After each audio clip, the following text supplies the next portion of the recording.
Gjëra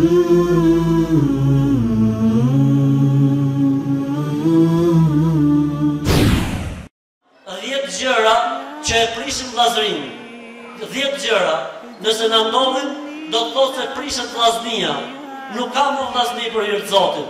Po mund të ketë një emër tjetër, mund të ketë vllaznia e interesit, mund të jetë vllaznia e biznesit, mund të jetë vllaznia e kurshqisë, mund të jetë vllaznia e nacionalitetit dhe e kombësisë, ama nuk mund të jetë islame. Atëherë kush janë këto 10 gjëra që e prishin vllazërinë shkurtimisht? 1. Niyeti jo i mirë. Niyeti jo i mirë. Kur ta dush dikë, ta dush për hir të Zotit, asgjë tjetër. Ka thënë Zoti: "Wajabat mahabbati lil mutahabbin fiyya." E kam bërë obligim dashurinë time për ata njerëz që duan për hir tim. Le të jetë dashuria jonë për hir të Zotit. E nëse ai na don, do të na dojë Xhibrili. E nëse na don Xhibrili, do të na duan me lajket e qiellit. E nëse na duan me lajket e qiellit, do të na duan dhe banorët e tokës. 2. Gjëja e dytë që e prish vllaznin janë gjunafet që bëjmë ne. Po vëllezër, ka thonë pejgamberi i Zotit sallallahu alaihi wasallam: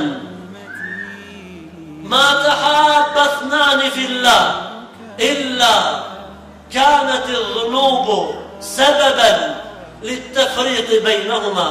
Kur dy njerëz duan për hir të Zotit, mund të jenë sebeb gjunahet që të ftofet vllaznia dhe dashuria për hir të Zotit. 3. Debatet e panevojshme. Debatet e panevojshme.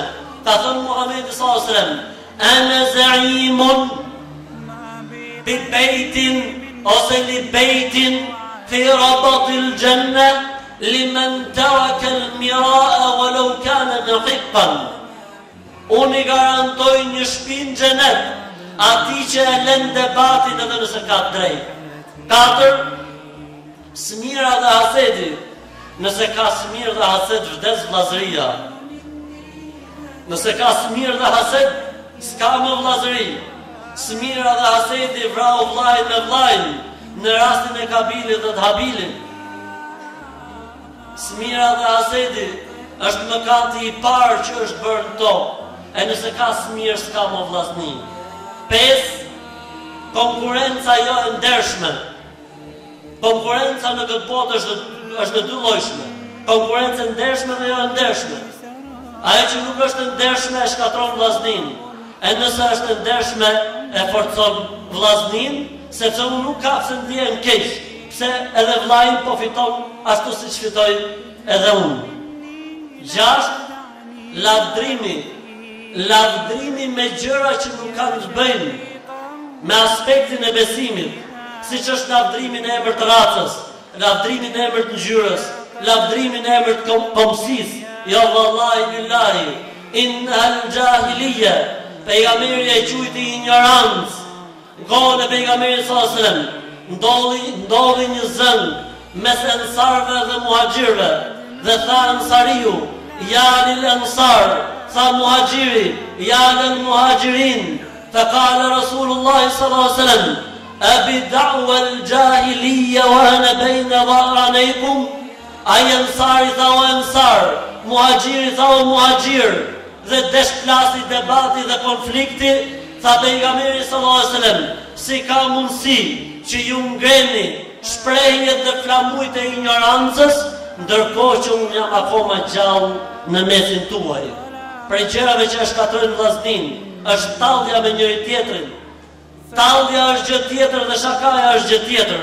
Shakaja është e lejuar derisa është e vërtetë dhe derisa tjetri nuk i ngel hatri, ndërsa tallja është absolutisht e ndaluar.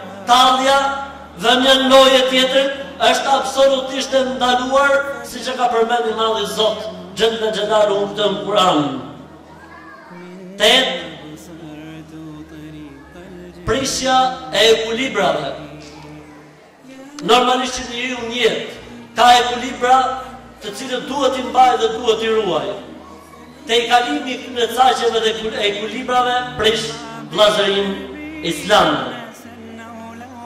Përçarja e shkatëron vllazërinë islame. Përçarja e shkatëron vllazërinë islame. Ngjojeni këtë ngjarje që ka ndodhur në kohën e pejgamberit sallallahu alajhi wasallam. Ndaluan pejgamberi i Zotit bashkë me shokët e tij në një luginë dhe u ndan grupe. Tha pejgamberi sallallahu alajhi wasallam, la tatafarraqu, mos u përçani tha kështu grupe, se nëse përçani kështu grupe, do të vi shejtani për të qenë udhëheqës i juaj.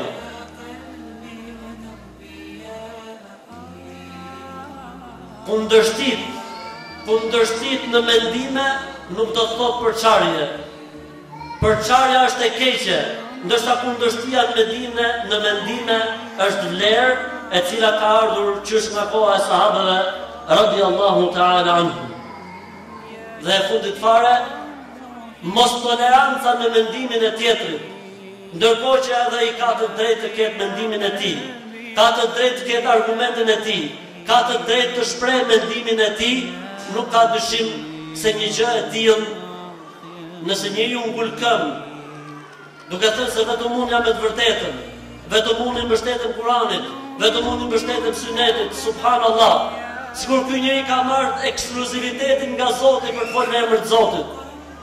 Dhe sikur dietarët e Islamit nuk kanë ka 10 shekuj apo 8 shekuj që diskutojnë këtë çështje. Në momentin që mungon toleranca për mendimin tjetër dhe për mendimin ndryshe, do të thotë se s'ka më vllazëri.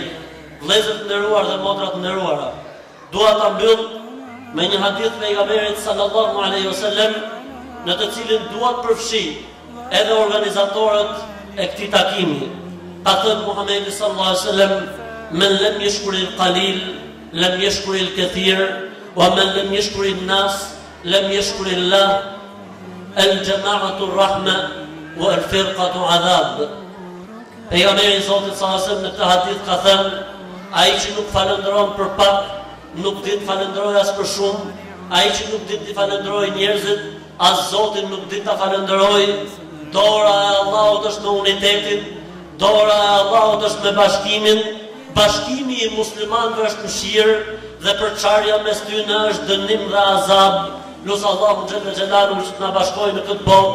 Lut Allahun xhalla xhelalu të na bashkojë në ditën e gjykimit në njën e arshit. Lut Allahun xhalla xhelalu që të na bashkojë në xhenetet e tij më të mira, në xhenetin Firdaus.